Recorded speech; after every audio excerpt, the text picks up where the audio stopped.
Hare Krishna. So, first I would like to know who you are, to whom I speaking to. My name is Ludwig. Ludwig, yes. What do you do? How old are you? I'm 31. I'm studying psychology in Vienna. And I come from Germany, but now I live here. I like it here. How long are you in the contact with this movement? I think now 2 years. 2 years. Yes. 2 years. We met him on the street during Sankirtan in Vienna, and Vraja Bhumi spoke to him and invited him, and he came, and he stayed till now. Now he's a good friend. Good. Yeah. It's really beautiful. The company of devotees is a big gift, and I really enjoy it. Great. Hare Krishna. Hare Krishna. Hare Krishna, my name is Madhira Devi Dasi. Madila. Yeah, Devi Dasi. I'm in the Krishna consciousness since I think 5 years, 5.5 years. Yeah. And you're initiated by Kadang Bakan Maharaj. Maharaj, yeah. Hare Krishna. Right. You're from Vienna? No, I'm actually from Serbia. From Serbia? Yeah, Hare Krishna. But I grew up in Salzburg, and then I went 20 years ago to Vienna. Yeah. Oh, yes. Hare Krishna. How you're 5 years in the movement? 5.5 years. 5.5 years. Yeah, I was teaching yoga and practice yoga for 12 years, and then I make the yoga teacher training, and I present us the philosophy. And I was never interested in this philosophy. Now it was just practice, body practice now. And then they asked if I know the Bhagavad-Gita. No. Then I was searching in the internet and find Ananda Krishna Das from Simhachalam. And then I start to listening to the lecture, and then I met devotees and get the Bhagavad Gita, and everything was clear. Haribol. Hare Krishna. Thanks Krishna, he invited me and chose me to follow this way. Hare Krishna, perfect. Hare Krishna, my name is Ojaswini Gopidasi. I am Russian, but I'm already over 20 years here in Vienna. And my Gurudev is Bhakti-yoga Muni Goswami Maharaj from Gaudiamat, from the big temple in Treskirchen, if you know. I've heard, but I haven't visited it yet. But I started my journey here with Radharani Prabhu and with some other ISKCON devotees. And yes, it was a very miracle story how I came to Krishna consciousness. It was just by accident. There is no accident. Krishna just greeted me. And yes, now I'm here. Already over 10 years. Great. What kind of accident was it? I wanted to go to India, to Goa and the Golden Sikh Temple. Just as a tourist? Just as tourist, yes. But I landed in Vrindavan. By Krishna's mercy. Krishna's mercy, yes. Okay, there is one missing. Two are missing. And yes, you can introduce also. Ah, yeah, he will come. Yeah, he needs some fresh air in between because he has headache. Oh yes. So. My name is Bhagavata-dharma dasa, and I'm in the movement, I think, since 14 years.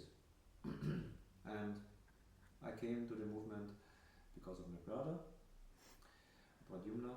He was joining 10 years before me, and his best friend from childhood was Ananda Krishna. They both, were connected in the year 2001, I think so, to the Vienna temple through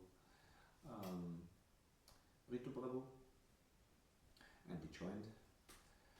Yeah, and after 10 years, I can remember when my brother was joining, I was printing out like a stack of papers, all which is against Krishna consciousness. This is nonsense what you're doing, don't do that, da, da, da, da, da, da. I gave him a kind of a member on this. Because I was really reluctant and I want nothing to know about that nonsense things, what they are doing now. I never visited the Sunday program, but not interested or something else.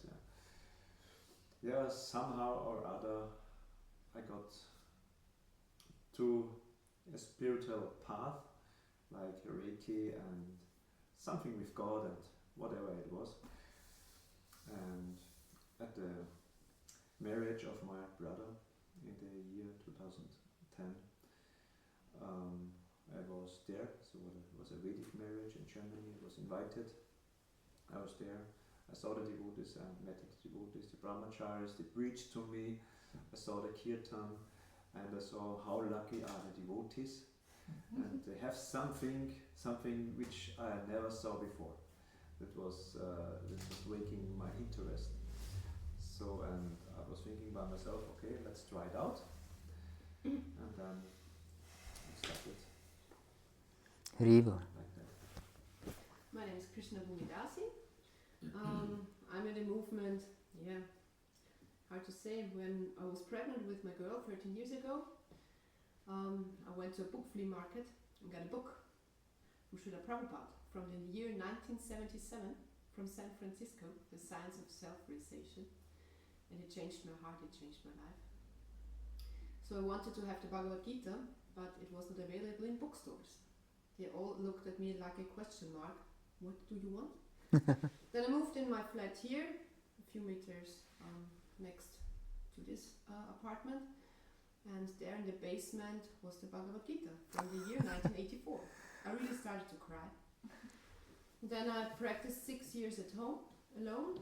I read the whole Bhagavatam, Chaitanya Charitamrita and the other books and so on. Started chanting by myself. Started to control my senses. You made your own japamala? Yes, plastic pearls with butterflies. My Oh. first one. Very But then nice. in 2017 was the Ratha Yatra in Vienna, and I joined the Ratha Yatra, bought my first japamala and my speed bag, and then I met also the devotees, and I think a few weeks later I joined the temple, because for me it was a big step. For me it was going to the temple was no normal thing, because I always read from Prabhupada, devotees are so holy people, and I thought everyone is holy except me, so I have to purify myself. So I started, I quitted smoking and so on, and drinking coffee and stuff like that, and started chanting 16 rounds, and then I went to the temple, and then I know when I go to the temple I start to serve, and this is like, I do till now. Riva. Serving the devotees, serving Prabhupada's movement, serving our beloved Gurudev. Hare Krishna. My name is Bhagavata-dharma dasa. I'm coming from Slovenia. I had very deep religious grandmother, with whom I was speaking about God. I really enjoyed speaking with her. I also attended this religious classes every week. They organized in church to go there, and I was broad-minded. I spoke with my priest that I said that I'm sure that everyone, all different religions are glorifying the same God, and he agreed. He was also broad-minded. And then during my teenage and university years, this faith was dwindling. But then I was studying for my diploma. I was writing a diploma about universal ethics. And then I studied also Christian saints, and I encountered Saint Francis of Assisi.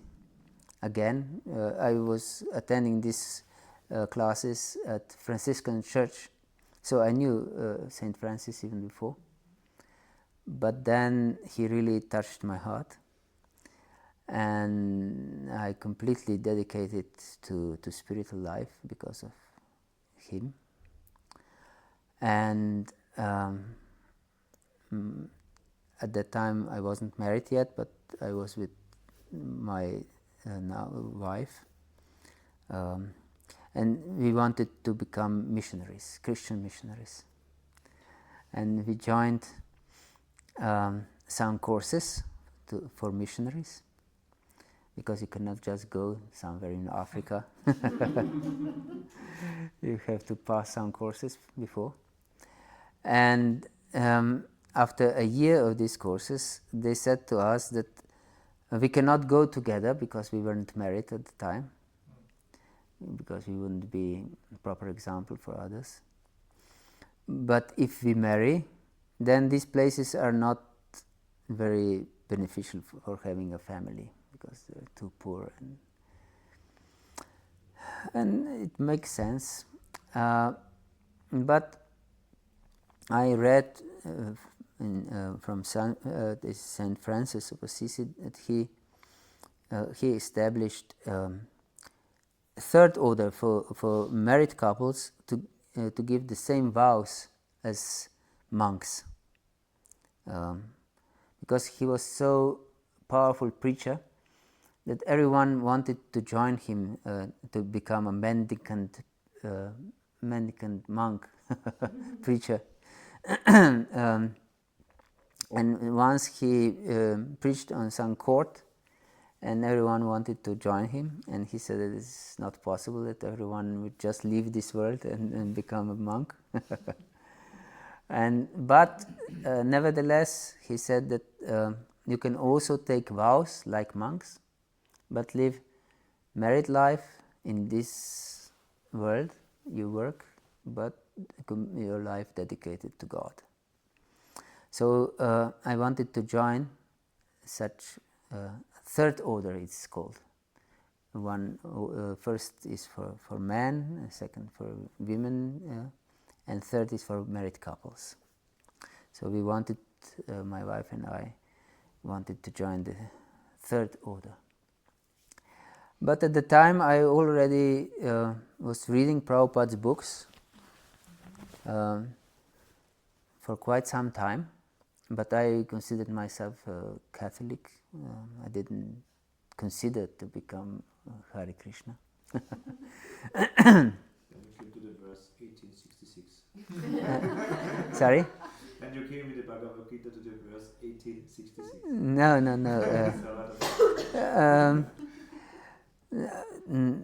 Because I didn't find any difference between Christianity and Krishna consciousness.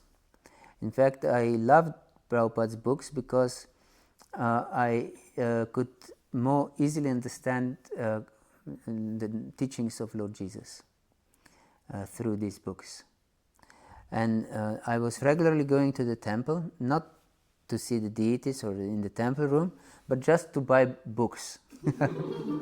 Yes, I was regularly buying books there. I was really enthusiastic about reading Prabhupada's books.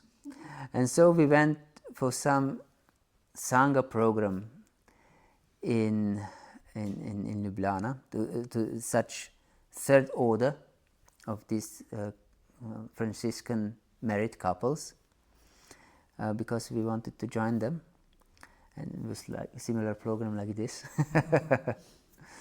And there was one lady who was really in bad mood, and she said that she's there for the first time, and that she didn't know why she came at all,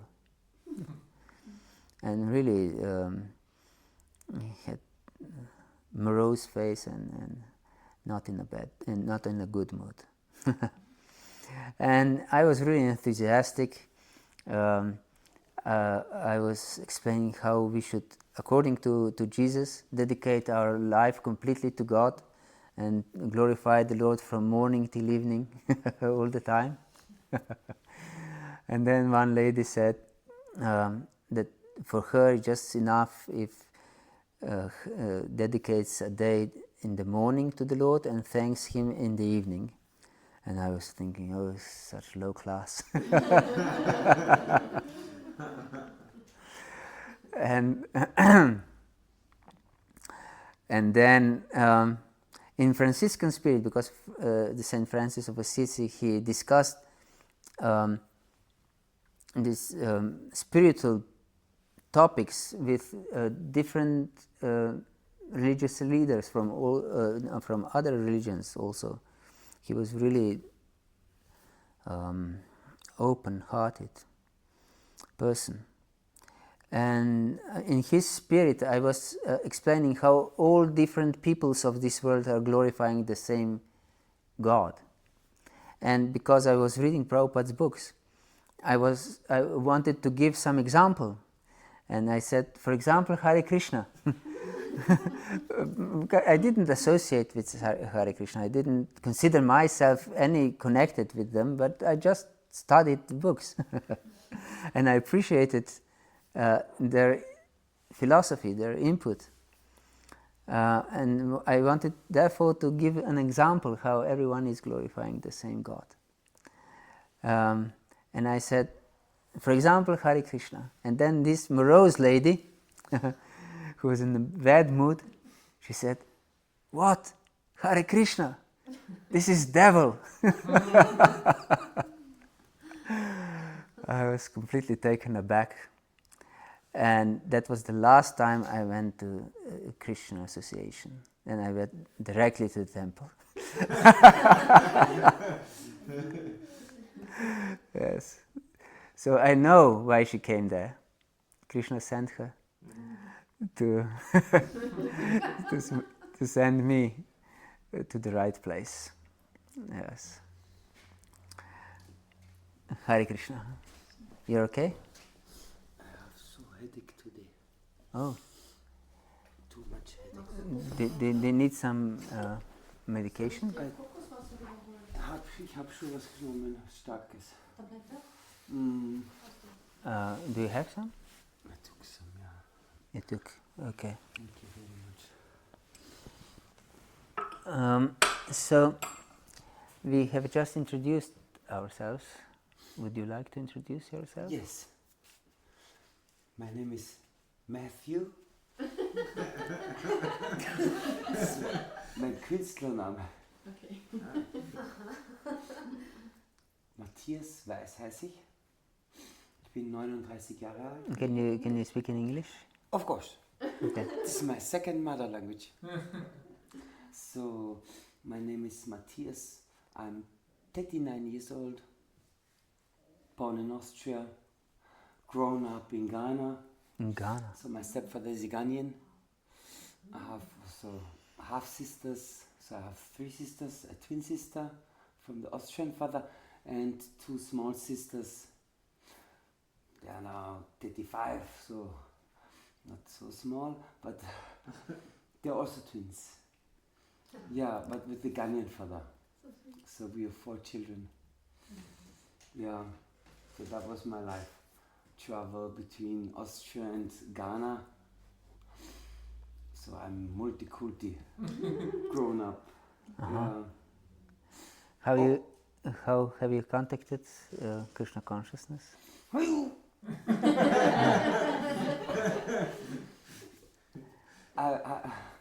walked through Mödling. Mödling, this is some town, or? Yes, this is the Close to Vienna. yes, it's just 15 minutes beside Vienna. Uh-huh. It was the 24th district several years ago, and I just walked by, and yeah, she didn't let me go. That was it. No, we had a very nice discussion, and we talked, and she gave me some books, later on, he told me they are going to the. It's like a. Park. Yes, it's like a park just nearby. They are going to play and sing and sit down together. Yes, and the food. Yes, yeah. And then I joined them. And that's where Krishna took me. Yes, this mantra, it made something with me. It was really, really beautiful. How long ago was this? September.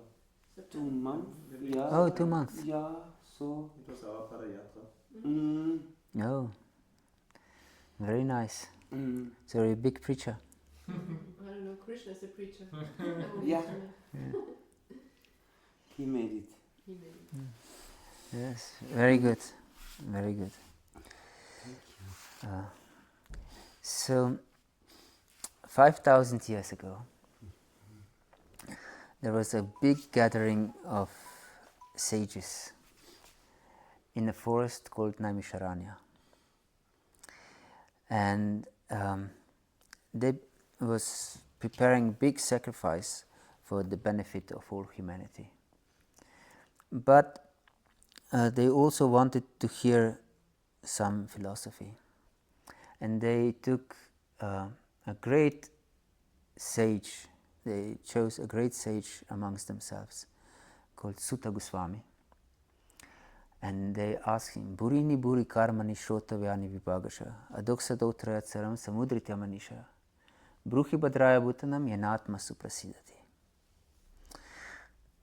You have studied many, many different scriptures because there are innumerable different scriptures. And in these scriptures there are different processes described. And different prohibitions and different injunctions and different worship techniques and everything. So please, because just a verse before they explained how the people of this age are very, very unfortunate, disturbed, always disturbed, and with short memory. They cannot remember many things and cannot devote to something very, very strictly. So they asked him, you have studied everything. Please tell us what is the essence.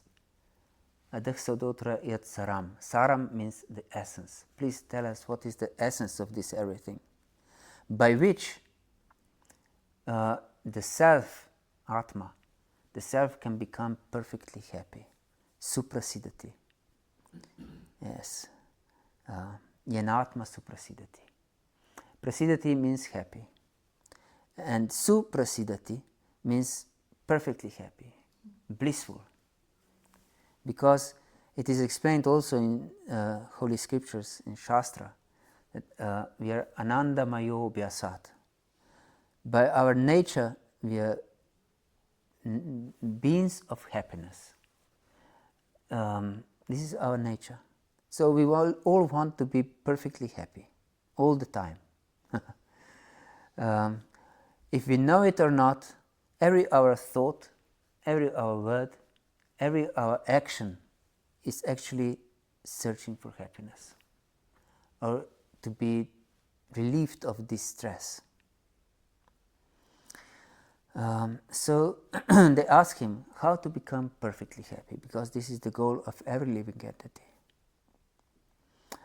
And he answers this question in the beginning of next chapter. This is in the beginning of a great book called Srimad Bhagavatam, a beautiful book about God, this means. Yes. And he says, Savai pumsam paro dharmo yato bhaktira dukshache ahaitikya pratihata yayatma suprasidati. He uses this same word, suprasidati. And he says that one can become suprasidati, or perfectly happy, blissful, only in one way. by ahetuki bhakti. Hetu means cause or some motive, and ahetuki means without cause, without any motive. So if we develop unalloyed, unmotivated bhakti or love to adokshata, to the Absolute, who is beyond perception, and if this love is not interrupted at any time, then we can become suprasidati, perfectly happy. Yes. Because if we interrupt this pure love, even for a second, then for this second we cannot be suprasidati. But we all want to be perfectly happy, not even 1 second not happy. Yes, confirmed. So, the solution is to find a way how to be always in that state of consciousness. Yes. And in Bhagavad Gita, have we all read Bhagavad Gita? Have you read Bhagavad Gita? Little. Yes. It is explained in many different places that we should devote ourselves to the Lord completely. Our mind, our intelligence, our words, our actions, all for Lord's pleasure. Otherwise we will be bound helplessly in this world. Yes. Yagyartat karmano nyatra lokayan karma bandhana tadartam api kantaya mukta sangha samachara. Everyone should perform whatever he does, and we all do something all the time. We cannot be inactive, not even for a moment, what Krishna explains. Should be done as a sacrifice for the Supreme, for the Absolute. And thus we can be free, we can be liberated all the time, even now, not that this is something after death. But now, we can be free now. But if we don't do it, we do it for selfish pleasures, then we are bound, helplessly bound. Yes. And the sign of bondage is fear. So if we sense fear in our life, it means that we haven't dedicated our life completely to the Lord. Yes. So this is the test. But the Mataji's have always more fear than reverence. Some yes, some not. Yes. Not liberated Matajis.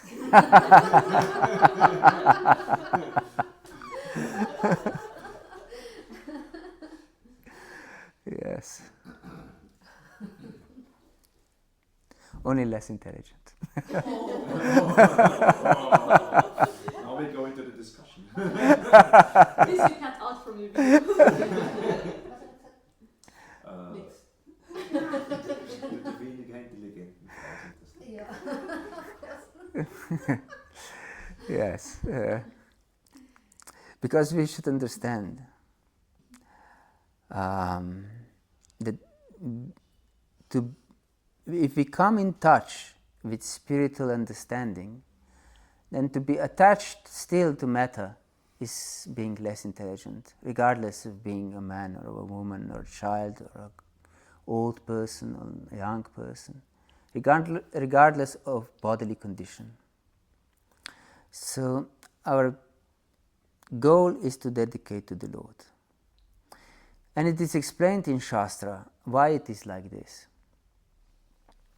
Because of ignorance, avidya, we identify with something that we are not. This is called asmita. Asmi means I am. So I consider myself a man or a woman or a human or a dog or a cat or whatever. We identify with this. Or I identify as a father or mother or son or daughter or nurse or computer engineer, Christian or Muslim or Hare Krishna. These are all bodily designations that have nothing to do with our true nature, with our true self. And because we perceive ourselves as separate from the Lord. This is called in Srimad Bhagavatam, in the 3rd canto, as pritak bhava. Pritak means separate. And we should understand that we are part and parcel of the Lord. So we are, you can say, a small particle in big machine. And if we are connected with the Lord, then we can understand that everything is perfect. Yes, everything is perfect. And since the Lord is omnipresent, that means He is present everywhere and in everyone's heart, and He takes care of everyone, then if I dedicate myself to His service, then everything will be taken care of nicely. And because of this asmita, I'm this, I'm that, I'm different things, then I create my world. This is my husband, this is my wife, these are my children, this is my parents, this is my culture. And because of this I create likings and dislikings. And this is called raga and dvesha in Sanskrit. And I like things that support my existence, that I consider that support my existence. That means my language, my culture, my friends, my environment, my family, my ideas, my football club. Yes. And everything that supports this, I like, I love. And whatever I think that might endanger my world, this I hate. Yes. So I hate other cultures, fans of other football club. and they fight amongst each other, don't they? I believe even in Austria. Yes. So other things I hate. So regardless how broad are my boundaries, I may be a humanitarian, I may even say that I love every living entity in this world and so on, which is of course without God consciousness impossible. But even if I encompass whole universe, still there are some boundaries somewhere, isn't it? So only when we connect with the Absolute, which is only God, then we are free from these boundaries. Yes. And these boundaries are called pritak bhava, separate identity. Then I consider myself separate from everything else, what is not my world. Yes. And because of this separate identity, then this fear comes in. Because then my world is always in danger. And since I identify with matter, and we are not material, we are spiritual, And difference between spiritual and matter is that spiritual is changeless, but matter is always changing. And I don't want that something I like that changed, isn't it? Yes. But everything changes. Everything will be taken away. And this is contrary to our nature. And so we are afraid of losing it. And definitely we will lose. Yes. Yehi sansparcha boga dukkha yona ivati adyantavanta konta natishuramati buddha. Those who are intelligent, they don't strive to enjoy things of this world. Because these things of this world have their beginning, their adi, and their end, their anta. And no one who is sane wants that things that make him happy that would be finished. Because more we enjoy something, more we suffer when they're finished. Yes, because we become attached, because we are by nature happy. This is our nature. And we become attached, and when it's taken away, we suffer. Yes. We may buy a new Tesla car and park it in front of the house, and then we hear some creaking and BAM! And we go to look what is happening, and our Tesla car is completely broken by some truck hit it. and we can feel our heart is tearing apart. Yes, it's because we became attached. So 2 days ago I was walking in the street, and from behind came someone with a car. It was a big Audi or something else, really nice car. And inside the music, doof, doof, doof. Then he was parking and going out, taking a look to the car, close it, go a few meters, turn around, looking at the car, and something is then going again. Looking back at the car, thinking, okay, he's a little bit attached. Yeah. Yes. This was his story. Yes. Yes, exactly. Yes, and we can become attached to so many things, to unlimited things. We become attached to family members, to children, to our husband, to our wife, to our parents, to our friends, to so many things. And to things, of course, not just to human beings. It's quite advanced to be attached to human in modern world.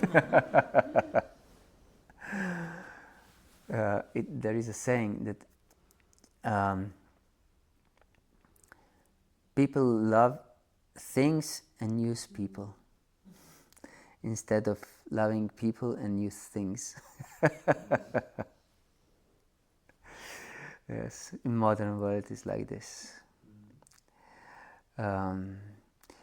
But Queen Kunti prays that her love should be directed only to the Lord.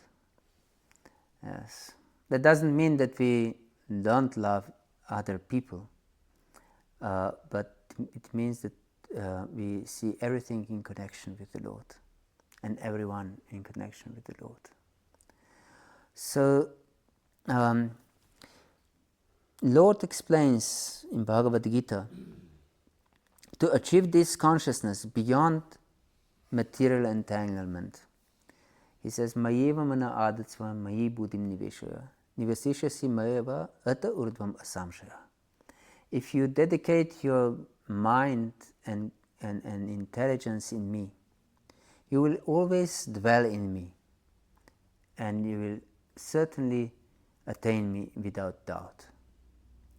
But in the next verse, he says, but if you cannot live in such samadhi all the time, completely immersed in thoughts of me, then devote yourself to regular practice.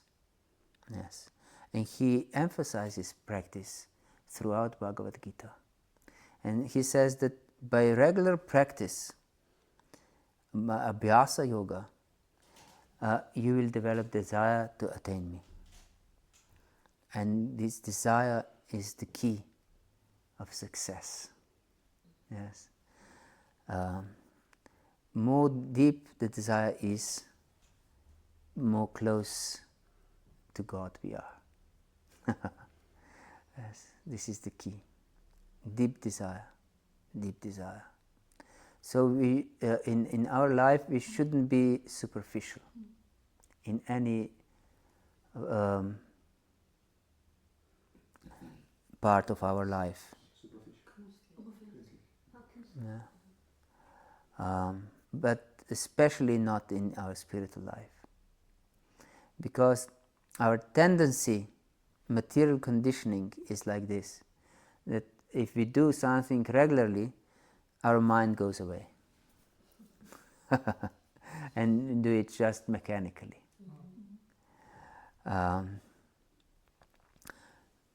But this won't help us in spiritual life. Yes. Yam yam vapi smaram bhavan tyajanti ante kalevaram tam tam aveti kantya sadhatat bhavata.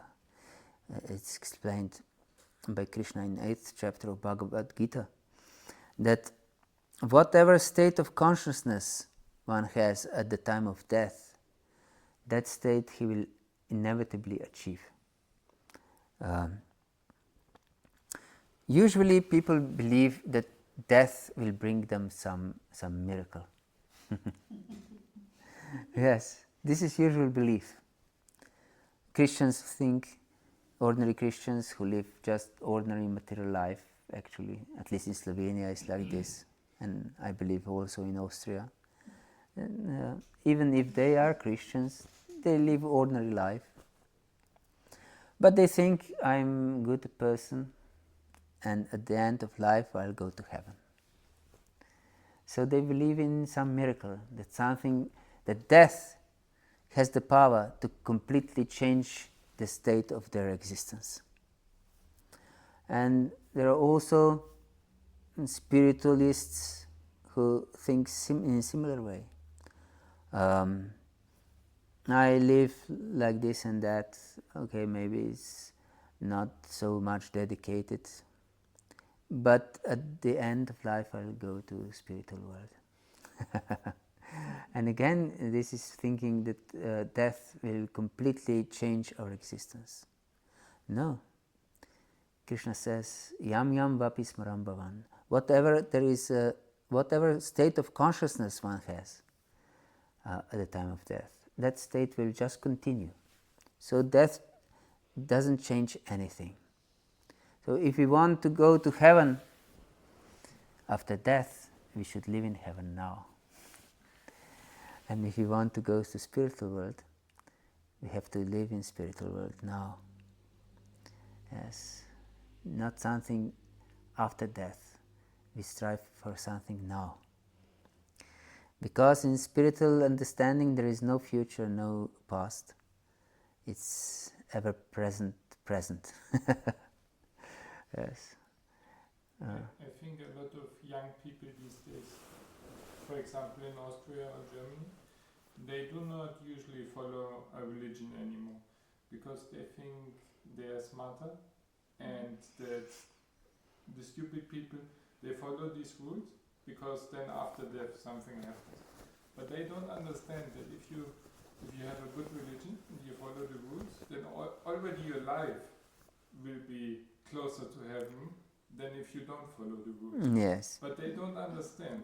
Yes. They think it's... And no one is teaching this to them also. Yes. Yes. Yes, this is the problem.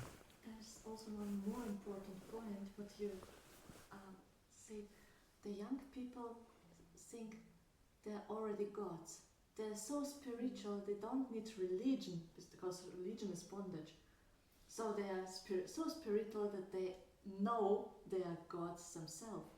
Mm-hmm. This is a phenomena this Yes. new age religion. Yes, yes.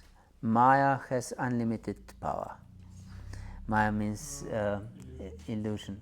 Yes, has unlimited power, and no one can transcend Maya by its own, by his or her own power. No way. Krishna himself says, Devi hisha gunamayi mama maya duratyaya mam eva ye prapadante maya metantarantite. My illusory energy is unconquerable, is duratyaya. No one can cross beyond it. But only if you surrender to me, mam eva. Eva is the word that strongly supports something. Mam eva, if you surrender to me, then you can transcend it. Yes. So we should understand that we cannot go beyond Maya without Lord's mercy.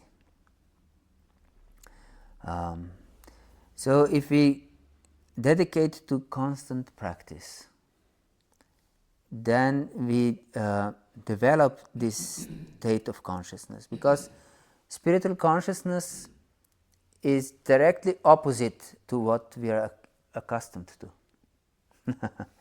Because we are accustomed to material consciousness. Material consciousness, myself in the center.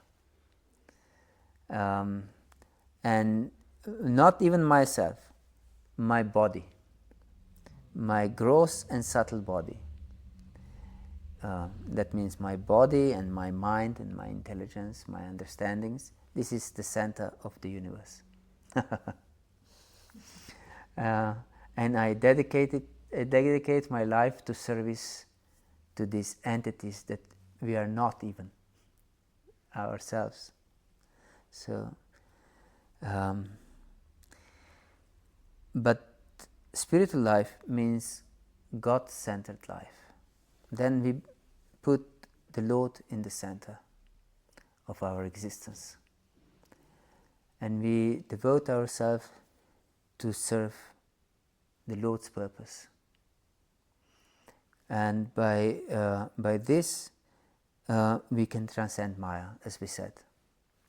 This illusory energy, we can go beyond fear, because there are four needs or of the body, we can say. It's eating, sleeping, mating, and defending, or fear. This defending means fear. And eating is not 24 hours a day.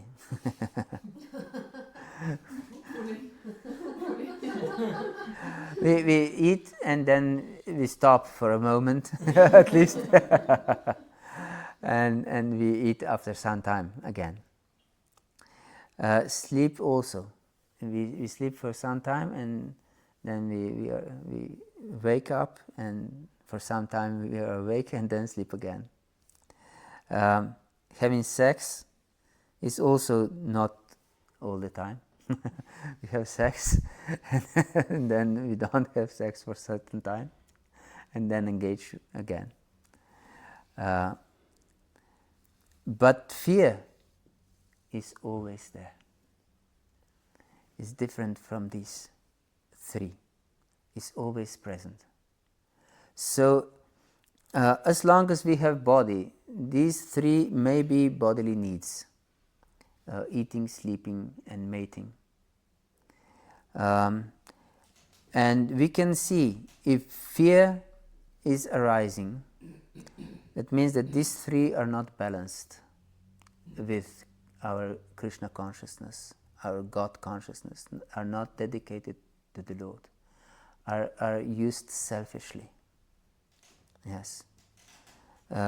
So if we eat too much or too little, or we sleep too much or not enough, or if we engage in sex for some selfish pleasures, and against the principle of spiritual life, then fear will definitely increase.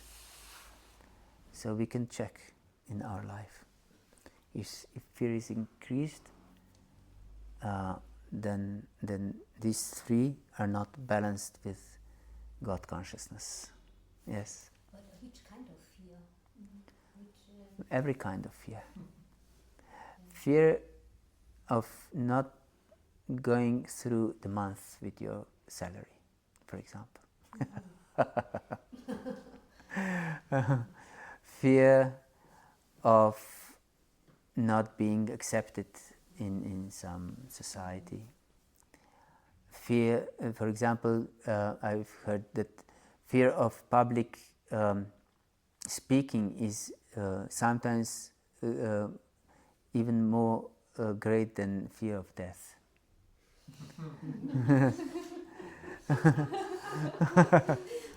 Yes, because I mentioned before, and that we try to protect our world, and we hate everything that might endanger our world.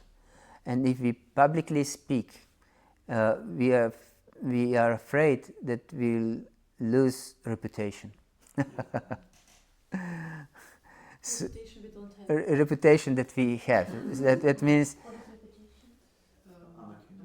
Von der anderen Menschen. yes, and then our world will be hampered, will be damaged. Our image, our position will be damaged. Yes, so people are afraid. Yes. And when we face those fears, when we know, okay, I have this fear and I face this fear. Yes, if we connect with the Lord, then these fears can go away.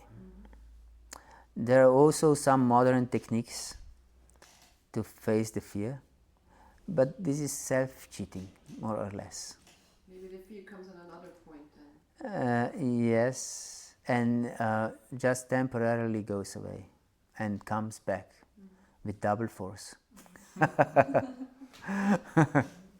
Usually it's like this. If we, with some techniques, try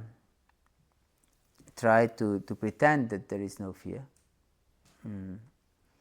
for a certain time, or there are some techniques for relationships and so on. If we don't dovetail these techniques with the service of the Lord, then everything will come back with double force, sooner or later, and will destroy us. Yes. I have the experience, if you face something which you are afraid of, and you go over your border,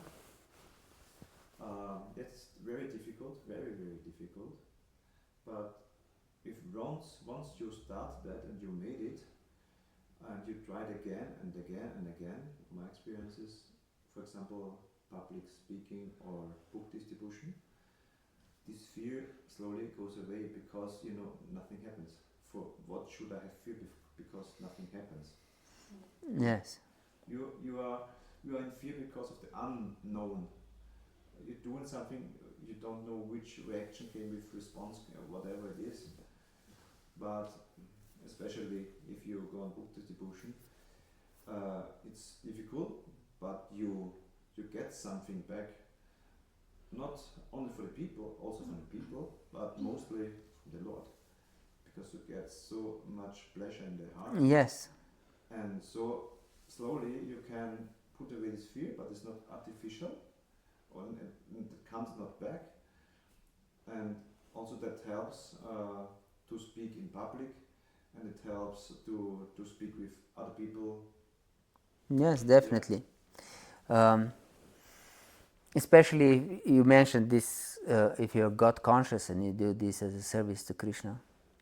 And of course, also if you're not, if you go over your boundaries, it helps to remove these fears. But still, existential fear always remains.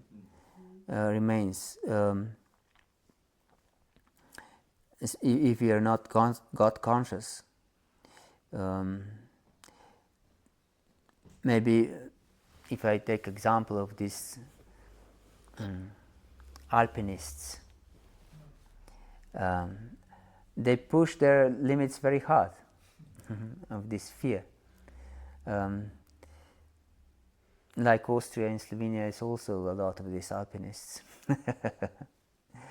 And I was also very fond of climbing and so on, and I know a little bit. There was one alpinist, and his friend, they were climbing together, fell down and killed himself. And the brother of this alpinist, he's also an alpinist, he took him the very next day again for climbing.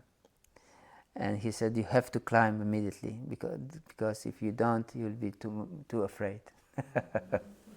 So if you constantly push these limits, you can transcend these types of fear, but still there will be other fears. And what if I get some injury and I cannot climb, or something happens? You understand? Maybe you don't have fear because of the height, or to expose yourself, but there are other fears remain. Yes, we cannot go beyond these fears. Yes. I think Oh, you were first. Sorry. Just short. Yes. Isn't it like this, that when we have fear, we are in the future because we have these thoughts, these crazy thoughts in our mind, but it's a future aspect. But if we are Krishna conscious and we are here and now present, then we cannot feel fear. Like in bhajan, we have no fear. Yes. Psychologists say you have to think if you are afraid, because then you have no fear. Oh yes, you are a psychologist.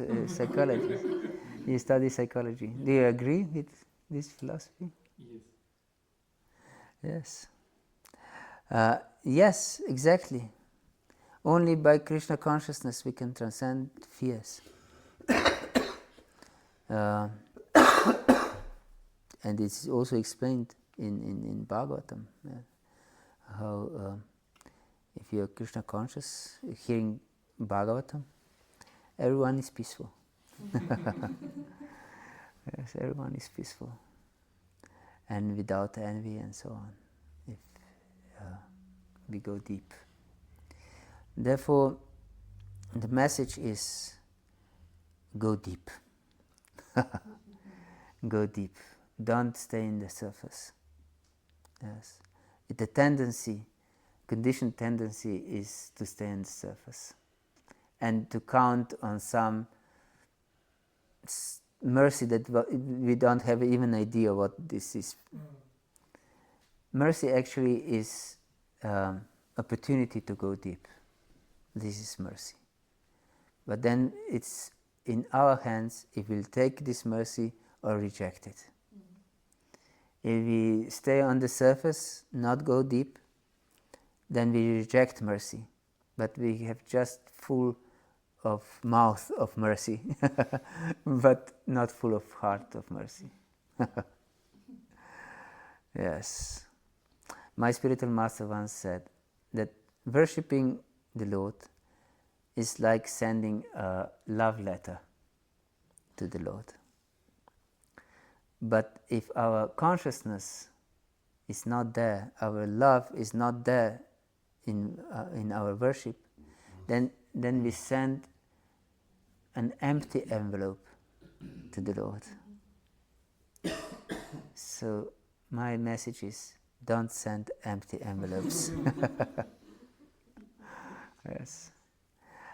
And dedicate yourself to practice, to sadhana. Because Krishna himself says, by constant practice, is abhyasa yoga, we will develop desire to attain him.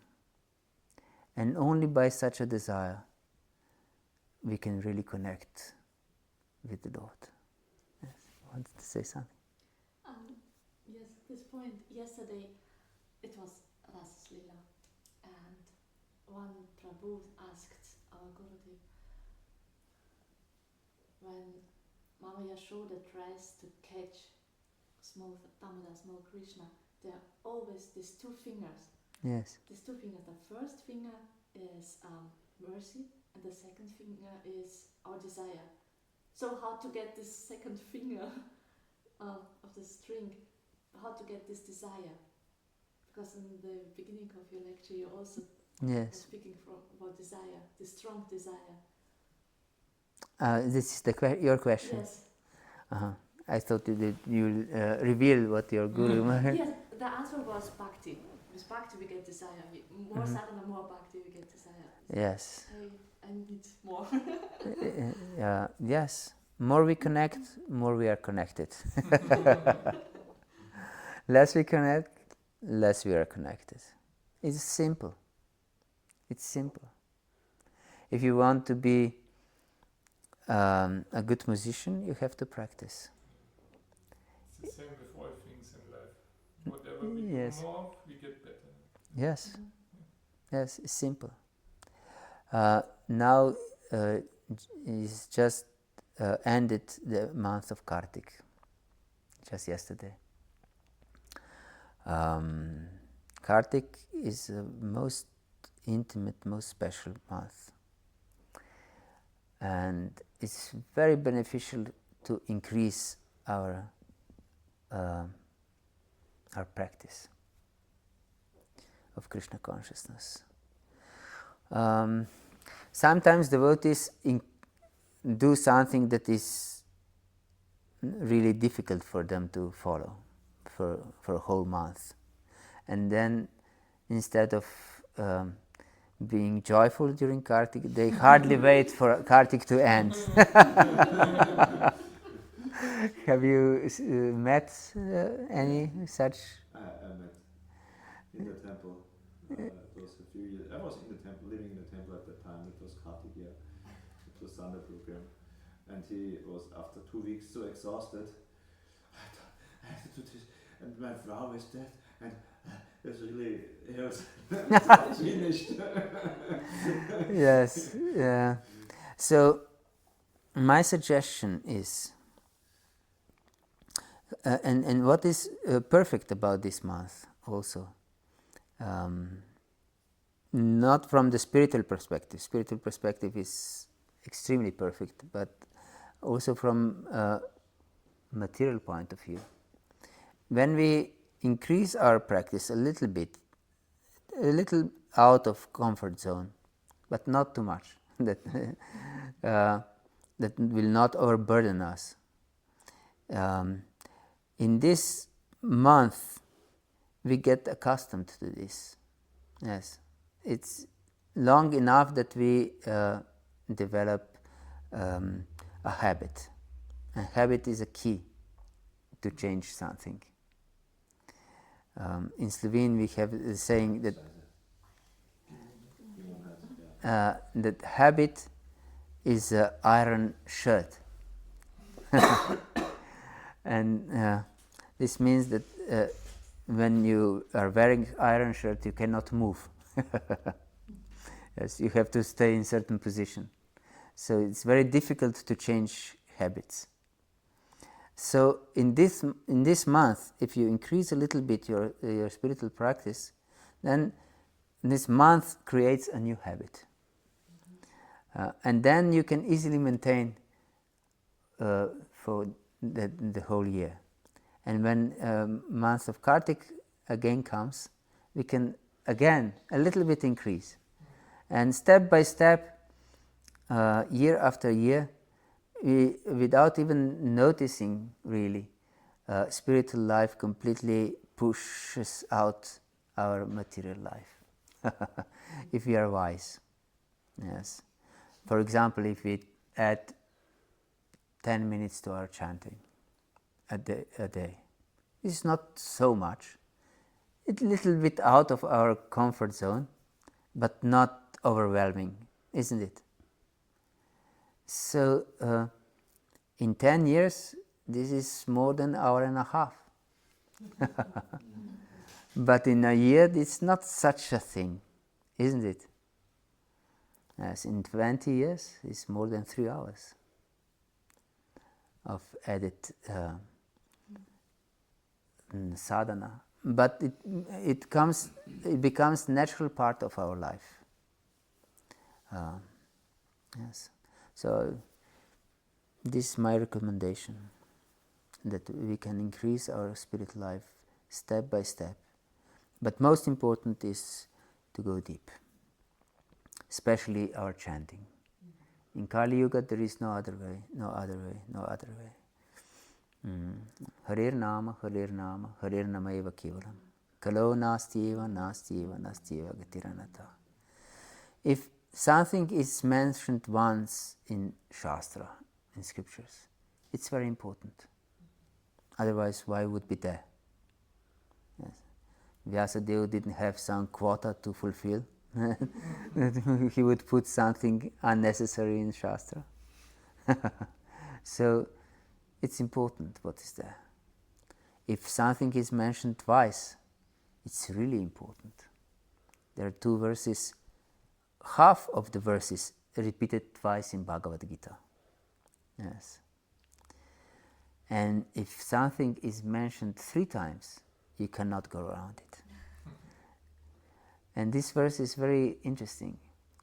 It's 2 times, 3 times. Harer Nama, Harer Nama, Harer Nama.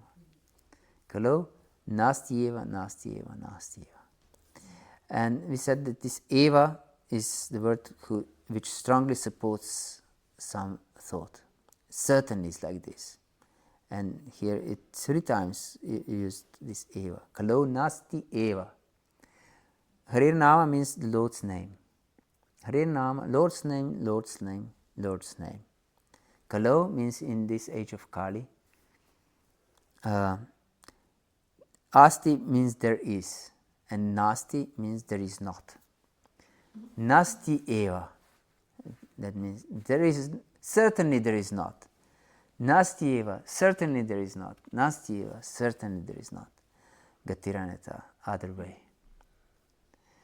So we should understand that there is no other way. So if we want to connect with the Lord, we should go deep in our chanting. Deep in our chanting. That means that the best way is to not be disturbed at all during our chanting. Our most deadly enemies are the phones. There shouldn't be any sound from the phone. Yes, we should switch it off and put it in another room. And if we are tempted, we should lock the another room.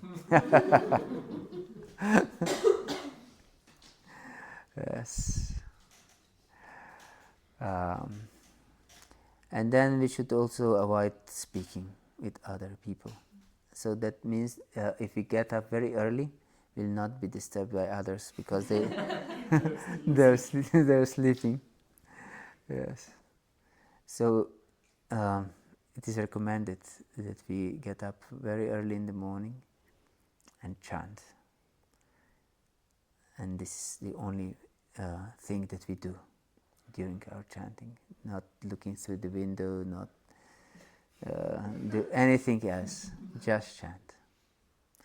Just chant. And try to go deep. Pray for mercy. Pray for mercy. Because it's not in our power to conquer the Lord. No. We are helpless. So we should pray for mercy. Yes. And this is this second finger, our endeavor actually, our endeavor. We should pray for mercy. For this first finger. Yes. Or usually it is set around, just around. This first is our endeavor. And then we can count also on mercy. Yes. Hare Krishna.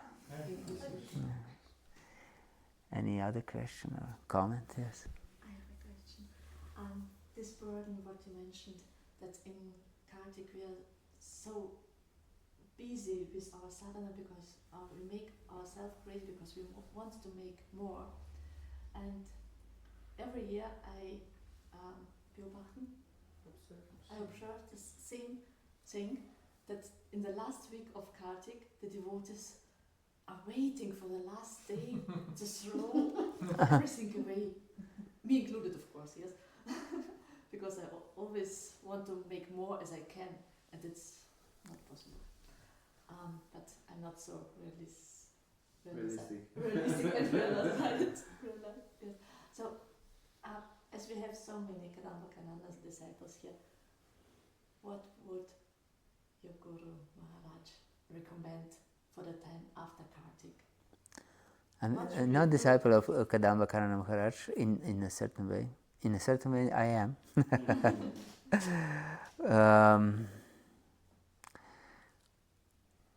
I would not like to speculate.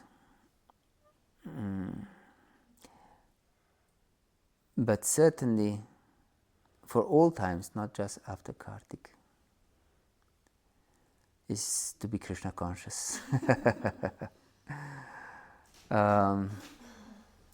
Once Srila Prabhupada was asked, because Prabhupada was visiting different communities, and he spoke different things in different communities.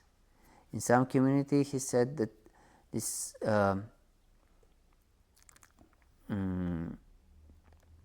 Gurukul system of teaching children is of utmost importance for him, and this is the service that most pleases him. And somewhere else he said there's farm communities, that farm communities most pleases him. And then somewhere else he said that book distribution most pleases him. And then the devotees were fighting among each other. What service is most pleasing to Srila Prabhupada? And they said, yes, he personally said that Gurukul is what most pleases him, and so on. And then they decided to ask Prabhupada what really pleases him the most. And he said, when you love Krishna. This pleases me the most. So I would say that if after Kartik we love Krishna, this pleases our spiritual masters the most. This is the purpose of spiritual life, to love Krishna, or to strive in this direction, to pray in this direction, to cry for this, maybe not with our tears, but with our heart. Yes. As Bhaktisiddhanta Saraswati said, that we should cry, usually without tears, but we should cry. Usually public tears are usually crocodile tears, cheating tears. As Prabhupada put it, the tears that wash away all the conclusions of the Vedas. Yes. So we shouldn't shed such tears. We should shed tears in our heart, longing for Krishna, striving to love Krishna. Yes. And we should check how dedicated is our life to Krishna. And in his service, of course. And his service to him, the most important service to Krishna, besides chanting, is to make other Krishna conscious. Yes. This is either by our own example. If we have families, definitely our family is first priority, is our mission to make our family Krishna conscious. Yes, this is service to Srimati Radharani actually, because Radharani is the source of all energies. She is the original energy, and all energies emanate from Srimati Radharani, and we are also one of the energies, Tatartha Shakti, marginal energy. So as one of the energies, we are also part and parcels of Srimati Radharani. And the only desire, only hope, only hankering of Srimati Radharani is to serve Krishna. Yes. So we should engage in her service and engage all her particles in service of Krishna. And so if someone is entrusted to us, like children and husband and wife, we should engage also them in Krishna's service, in Krishna consciousness. This is our foremost duty, our mission. Hare Krishna. Hare Krishna. Yeah. Anything else?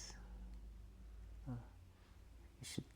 Yes. One last thing, because you mentioned Kadamba Kanana's one. He was very practical, and he said one time in a lecture, he said, when you every day put a little more bit Krishna in your life, a little bit more, look at the end of your life how much Krishna you will have. Yes. And it's also very beautiful. Yes, this was my point for Kartik.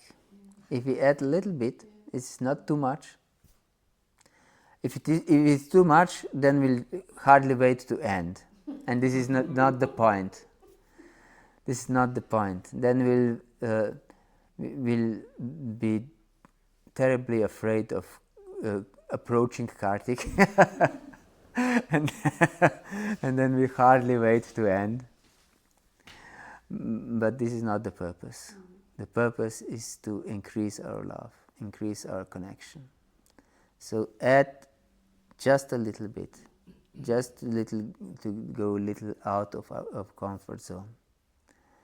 And then, as you said, the Maharaj said, yes, at the end of life, all our life will be dedicated just to Krishna. Yes. This is the process. I think the point is, often I see that devotees become devotees, and then they say, okay, I want it all now. And they forget, okay, we have a path to go, we have to develop ourselves, and this is so wonderful to see when we develop ourselves.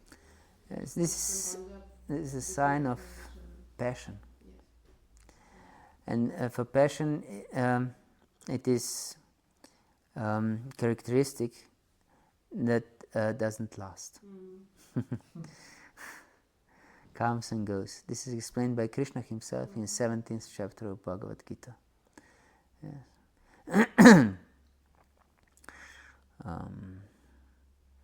Because actually also this, I want to be Krishna conscious now, is very selfish, self-centered, not Krishna-centered. Actually, because if we translate this in understandable language, it means I want to enjoy now, perfectly. Effort. Yes, yes.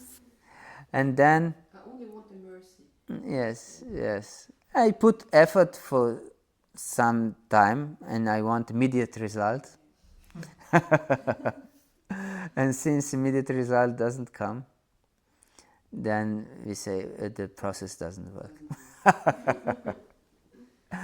And we leave it. But the process is utsaha nishchaya tat karma pravartanat sangatyagat satovriti shadbir bhakti prasidhyati. So it means that we should be enthusiastic and convinced what we do in Shastra, and we should be patient. Should be patient. We have to realize that we are not the center, and this requires patience. Yes, this requires patience and practice. One very good exercise, if you want to undergo practice, is not to defend yourself. Yes. In whatever situation. Sometimes we are maybe blamed for something that we didn't do. Whatever. If you don't defend, the natural reaction is immediately to defend. Yes. To fight back. To fight back. Yes. But if you don't defend, it's very hard, but very purifying. And then connects us with the Lord. Yes. Try it. Hare Krishna. Okay. What's next? Hare Krishna. It comes right to the kirtan. Hare Krishna. He was waiting outside till the lectures are over. Yeah. Oh, he's finished. Hare Krishna. I shouldn't make any joke now. Hast du dann gearbeitet, ne? Nur das heißt, noch 6 Uhr bis jetzt. Echt? Mit Warner. Oh oh. Der hat Kraft. Der hat Ratscha. Der hat Ratscha. Now we are ready. Through it, no? I think so. Yes. Or maybe you can share some realization to enlighten us. From today. From today, maybe from today. I I feel funny stories maybe. I must learn to be humble. This is my realization today. Okay. This is universal teaching. Yes. Applicable for everyone. Good. Thank you very much. Hare Krishna.